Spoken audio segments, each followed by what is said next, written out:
नमस्कार दोस्तों, आपका स्वागत है हमारे इस चैनल में एडवोकेट कृष्ण कुमार त्रिपाठी। दोस्तों, आज घरेलू हिंसा से संबंधित एक महत्वपूर्ण जानकारी हम आपके साथ डिस्कस करेंगे। लेकिन उसके पहले एक और चीज़ डिस्कस करना चाहूँगा आप लोगों से। एक हमारे मतलब इसी चैनल के मेंबर हैं जिन्होंने जिन्होंने सब्सक्राइब किया हुआ है हमारा चैनल, हमारे वीडियोस वो देखते रहते हैं, बिहार से हैं वो। तो उन्होंने आज कुछ चर्चा हमसे करी। उनका कहना है कि बिहार में उनके वकील जो हैं उनको काफ़ी मतलब जो बातें उन्होंने बताई उससे मुझे समझ में आया कि एडवोकेट कहाँ कहाँ किस किस तरह से लोगों को बेवकूफ़ बनाते हैं। उनके बेटे के ऊपर 498A का मुकदमा दर्ज हुआ है। उनका कहना है कि उनकी वाइफ की और उनकी बेटी की जमानत हो चुकी है, लेकिन बेटे की जमानत अभी नहीं करवाई है। उनका कहना है कि उनके वकील ये कह रहे हैं कि बेटा जब भरण पोषण देगा तब जमानत होगी। तो ये बहुत हैरान करने वाली बात है। उन्होंने ऐसी बात बताई तो मुझे बड़ी हैरानी हुई, क्योंकि ऐसा तो कुछ होता नहीं है दोस्तों। 498A का भरण पोषण से कोई संबंध है ही नहीं, ठीक है। यहाँ तक कि भरण पोषण का संबंध धारा 125 और डोमेस्टिक वायलेंस से है, मगर डोमेस्टिक वायलेंस हो 125 हो उसमें भी गिरफ्तारी होती नहीं, तो जमानत का सवाल ही पैदा नहीं होता। तो उनकी बातें सुन के थोड़ा अजीब लगा मुझे, क्योंकि हालांकि ये बातें उनके वकील उनको बोल रहे हैं, तो वो भी थोड़ा टेंशन में कि यार ऐसा कैसे हो सकता है। सेकेंड थिंग, 498A में दोस्तों जमानत हाथों हाथ हो जाती है। जब से 2013 में Arnesh Kumar versus state of Bihar का ही जजमेंट है ये, मतलब जो हमसे बात कर रहे थे वो भी बिहार के हैं और ये निर्णय भी बिहार का है। 2013 का लैंडमार्क जजमेंट सुप्रीम कोर्ट ने दिया था और अरनेश कुमार के ऊपर भी 498A का ही मुकदमा था और लंबे समय से सुप्रीम कोर्ट में इस तरह की पिटीशन लगाई जा रही थी। 2013 में जजमेंट आ गया कि अब 498A और हर तरह का वो मामला जिसमें 7 साल या उससे कम की सज़ा है उसमें गिरफ्तारी नहीं होगी। बहुत ही रेयर केस में गिरफ्तारी हो सकती है, वो भी मजिस्ट्रेट के आदेश के बाद, अन्यथा पुलिस इसमें धारा 41A का नोटिस जारी करेगी किंतु किसी को गिरफ्तार नहीं करेगी। तो यही कारण है कि इन मामलों में दोस्तों अब ये मामले लगभग ख़त्म हो चुके हैं। निर्जीव मामला है 498A का। बस ये है कि दर्ज हो जाता है तो थोड़ी बहुत समस्या होती है, हमें कोर्ट कचहरी के थोड़े बहुत चक्कर काटने पड़ते हैं, अदरवाइज इसमें कोई दम वाली बात नहीं। वरना 2013 के पहले हाल ये था 498A में कि पुलिस रात को 2 बजे गिरफ्तार कर लेती थी और पूरा परिवार अंदर हो जाता था और 3-3, 4-4 महीने, कई लोग 1-1 साल जेल में रहकर आए हैं, क्योंकि अजमानती धारा हुआ करती थी ये। लेकिन सुप्रीम कोर्ट ने इस धारा को निर्जीव बना दिया। तो आजकल पूरे भारत में 498 के मुकदमे में हाथों हाथ जमानत होती है, वकील को ज़्यादा मेहनत करना ही नहीं पड़ती इसके लिए, ठीक है दोस्तों। उसके बावजूद भी वकीलों द्वारा इस तरह की बात कहना कि भरण पोषण दोगे तो ही जमानत होगी, चार्जशीट पेश होने के बाद ही जमानत होगी, जमानत लगाने का अर्थ ये कि हम अपनी गलती मान रहे हैं। दोस्तों, ऐसा कुछ भी नहीं है, ठीक है। 498 में चार्जशीट भले पेश ना हुई हो, आप एंटीसिपेटरी बेल लगाइए और बेल होती ही है, कोई फालतू उसमें ज़्यादा मतलब घबराने की ज़रूरत नहीं है। और एंटीसिपेटरी बेल हो जाती है, पूरे परिवार की हो जाती है और उसके बाद जो है उसमें जैसे ही चार्जशीट पेश होती है आप रेगुलर बेल के लिए अप्लाई कर दीजिए, वो भी हाथों हाथ हो जाती है। इसलिए ये बताना चाह रहा था मैं कि 498A का भरण पोषण का से कोई संबंध नहीं है, 498A की जमानत का भी भरण पोषण से कोई संबंध नहीं है। तो उम्मीद है हमारी ये बातें आपकी समझ में आ गई होंगी अगर आप सुन रहे हैं तो। दूसरी बात जो हमारा आज का वीडियो है दोस्तों, घरेलू हिंसा का मुकदमा जिन जिन लोगों के ऊपर चल रहा है, तो इसमें एक चीज़ आपने नोटिस करी होगी कि वाइफ जानबूझ के कुछ ऐसी जगह से ये केस लगाती है जहाँ पर आपको बार बार जाना पड़े और उससे आपको तकलीफ़ हो।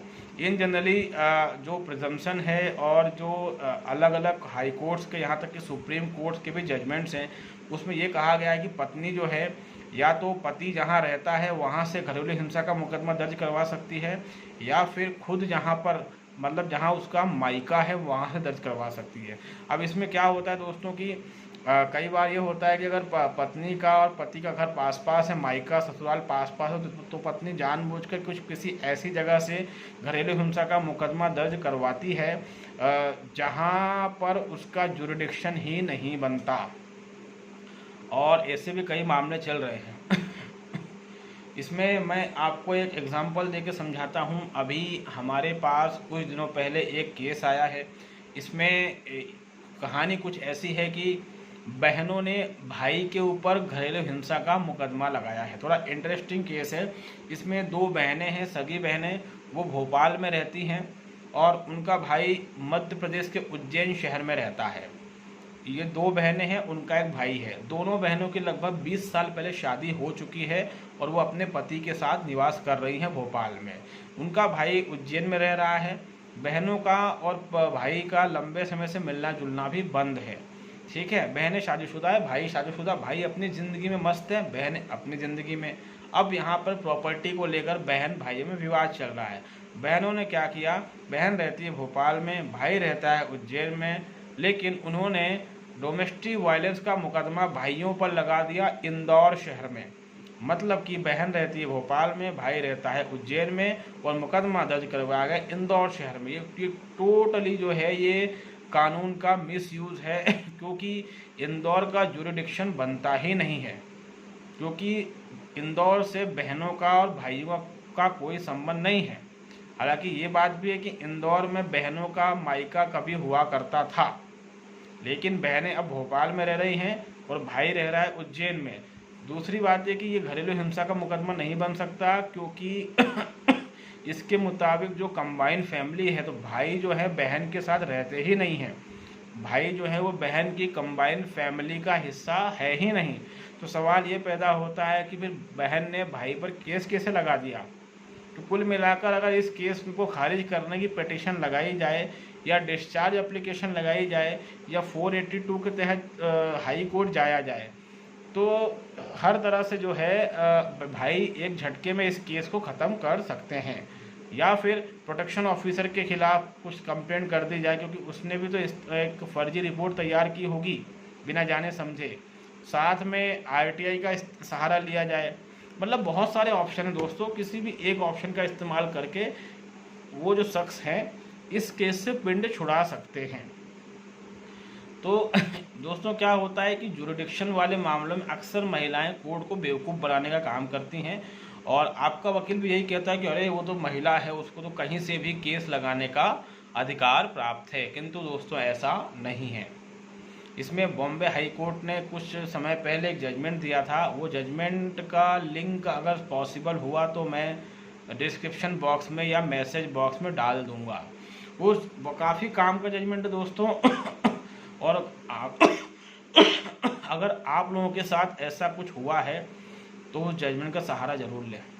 उस जजमेंट में बॉम्बे हाई कोर्ट ने कहा है कि महिला कहीं से भी केस लगा सकती है, ये अवधारणा पूरी तरीके से सही नहीं है, क्योंकि इसके लिए जुरिडिक्शन भी देखा जाना आवश्यक है। उस केस में दोस्तों ये हुआ था कि महिला कहीं और रहा करती थी, पति कहीं और रहा करता था। महिला का मायका कहीं और था, ससुराल कहीं और था, और महिला ने एक ऐसी जगह से मुकदमा दर्ज करवाया जहां महिला सिर्फ 8-10 दिन के लिए रहने के लिए गई थी, घूमने के लिए गई थी। महिला का मोटिव पूरी तरीके से ये था कि पति इतनी दूर से कोर्ट कचहरी के चक्कर काटेगा तो परेशान होगा, इसलिए महिला ने अपने शहर में, अपने मायके में या अपने ससुराल में किसी भी क्षेत्र में घरेलू हिंसा का मुकदमा दर्ज ना करवाते हुए एक ऐसे इलाके में मुकदमा दर्ज करवा दिया जो पति के लिए काफ़ी दूर पड़ता था। महिला ने क्या किया कि वहाँ पर अपना एक फर्जी रेसिडेंट दिखा दिया, लेकिन बाद में जब पति ने ऑब्जेक्शन लिया और पति ने कोर्ट को बताया कि सर ये यहाँ पर कैजुअली विजिट करने आती है साल में 1 या 2 बार, ये यहाँ रहती नहीं है, इसका ठौर ठिकाना कहीं और है, ये कहीं और जॉब करती है, वहीं पर इसका परमानेंट रेसिडेंस है, लेकिन जो इसने एड्रेस बताया है इस एड्रेस पर ये कभी रहती ही नहीं है, यहाँ कैजुअली कभी कभार जब इसका मन होता है यहाँ आ जाती है, और इसने इस जगह से मुकदमा दर्ज करवाया है जो कहीं से भी अनुचित नहीं है। तो पति द्वारा लगाई इस पिटीशन का तो जिला कोर्ट की हाल आपको पता है, जिला कोर्ट ने इसमें कोई खास रिस्पांस नहीं दिया, लेकिन हस्बैंड ने जब इसको बॉम्बे हाई कोर्ट में चैलेंज किया तो बॉम्बे हाई कोर्ट ने बाकायदा इस मामले में संज्ञान लिया और जो घरेलू हिंसा पति के ऊपर लगाई गई थी उसको खारिज कर दिया, ये कहते हुए कि यहाँ का जुरिडिक्शन बनता ही नहीं है क्योंकि महिला यहाँ की निवासी नहीं है। तो ये कहना कि महिला कहीं से भी केस लगा सकती है, ये बात पूरी तरीके से सही नहीं है दोस्तों। ठीक है, महिला कहीं से भी केस लगा सकती है, ये सिर्फ दो ही पॉइंट में सही है, या तो महिला का वहाँ मायका हो या उसका ससुराल हो। जो मेन पॉइंट है दो ही रहते हैं। तीसरा पॉइंट ये रहता है कि महिला लंबे समय से किसी एक स्थान पर निवास कर रही हो, तो ये पॉइंट तो रेयरली देखने को मिलता है, अदरवाइज दो पॉइंट रहते हैं। इसके अलावा जो चालाकी दिखाई जाती है कि वो रहती कहीं और, उसका मायका ससुराल कहीं और वो केस कहीं और से लगा रही है, ये गलत है। अगर आपके साथ भी ऐसा कुछ हो रहा है तो इमीडिएटली जो है आप इस पर आपत्ति लें, ऑब्जेक्शन लें और केस को खारिज करवाएं। कई बार ये भी होता है कि वो किसी पति से झगड़ा करके किसी नए स्थान पे चली जाती है और ना वो अपने मायके जाती है और ना पति के शहर में रहती है, वो कहीं दूसरी जगह चली जाती है और शो करती है कि मैं तो यहाँ जॉब करती हूँ। तो ऐसा भी नहीं है, जॉब वहाँ पर उसने अभी अभी शुरू किया है, लंबे समय से जॉब नहीं कर रही है वहाँ पर वो, तो वहाँ पर भी उसका जुरिडिक्शन नहीं बनेगा। ये बात मेरे ख्याल से आपको समझ में आ गई होगी। तो कुल मिलाकर जुरिडिक्शन वाले पॉइंट पर भी हमेशा जोर दिया करें। आपको लगता है जुरिडिक्शन नहीं बनेगा तो पिटीशन ज़रूर लगाया करें। ठीक है, पिटीशन लगाएंगे सामने वाला टेंशन में आता है। तो हालांकि पिटीशन आप लगाएंगे तो आपके वकील साहब कितना आपके पिटीशन पर राजी रहते हैं नहीं रहते हैं ये तो मैं नहीं कह सकता, लेकिन केस आपका है, वकील साहब का नहीं। वकील साहब को तो ऐसे हज़ारों केस आते रहते हैं, लेकिन आपका एक ही केस है और आपकी ज़िंदगी इससे जुड़ी रहती है। तो अगर वकील साहब ना लगाएं तो आप ही बना के लगा दें। ठीक है, क्योंकि पिटीशन कैसी बनती है, जब आप पर केस चलना शुरू होते हैं तो आप कई पिटीशन देख चुके रहते हैं कि बनती कैसे, फॉर्मेट क्या है, तो उसी फॉर्मेट की पिटीशन आप बना के लगा दें। उसमें जो अलग अलग हाई कोर्ट्स के जजमेंट है उनका हवाला दे दें। इससे ये होगा कि कहीं ना कहीं आपको रिलीफ मिलेगा। हमारे पास इसके पहले भी एक केस आया था ये केस बालाघाट का था और उसमें भी जो महिला है उसने हमारे ही शहर से पति के ऊपर घरेलू हिंसा लगा दिया था। पति का तर्क ये था कि ये इस शहर में अभी अभी रहने आई है, इसके पहले इसका इस शहर से कोई ताल्लुक़ नहीं था और ये इसने अधिकतर समय या तो अपने मायके में बिताया है या ससुराल में बिताया है, किंतु ये शहर ना इसका मायका है ना ससुराल है। पति की इस बात को सेशन कोर्ट ने एक्सेप्ट किया और सेशन कोर्ट ने महिला का घरेलू हिंसा का दावा खारिज कर दिया, ये कहते हुए कि ये प्रॉपर जुरिडिक्शन नहीं है, मतलब कि यहाँ पर ये केस नहीं चल सकता। महिला या तो अपने मायके से लगाए या फिर ससुराल से लगाए, किंतु इस शहर में ये केस नहीं चल सकता। तो कुल मिलाकर लॉजिक और तर्क और जजमेंट्स ये बात कहते हैं कि कहीं पर भी महिला कुछ कैजुअल विजिट के लिए जाती है, कुछ दिन के लिए रहने जाती है या फिर नई नई कुछ जॉब वगैरह ज्वाइन करी है, इसका अर्थ ये नहीं है कि महिला वहाँ से घरेलू हिंसा का मुकदमा लगा सकती है। ये बॉम्बे हाई कोर्ट का काफ़ी लैंडमार्क जजमेंट है दोस्तों। इसके अंदर भी कुछ जजमेंट दे के रखे हैं, मतलब ऐसे जजमेंट पहले भी हुए हैं। तो कुल मिलाकर काफ़ी अच्छा जजमेंट है और जो हमने आपको समझाने की कोशिश करी है वो मेरे ख्याल से आपको समझ में दोस्तों आ गया होगा। तो उम्मीद है कि हमारा ये वीडियो आपको पसंद आया होगा। अगर आप चैनल में नए हैं तो इसको लाइक करें, इसको सब्सक्राइब करें, इसको शेयर करें दोस्तों।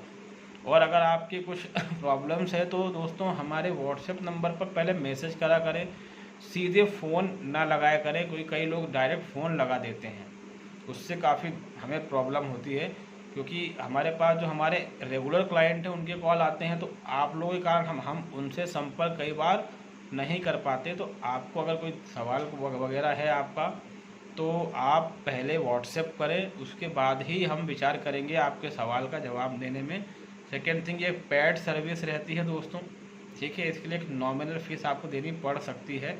इसलिए मैं कह रहा हूँ कि अगर कोई सवाल वगैरह आपका रहता है तो पहले व्हाट्सएप पर आप अपना इंट्रोडक्शन वगैरह दे दिया करें, उसके बाद फिर हम आपसे बात कर पाएंगे। डायरेक्ट फ़ोन ना लगाया करें दोस्तों।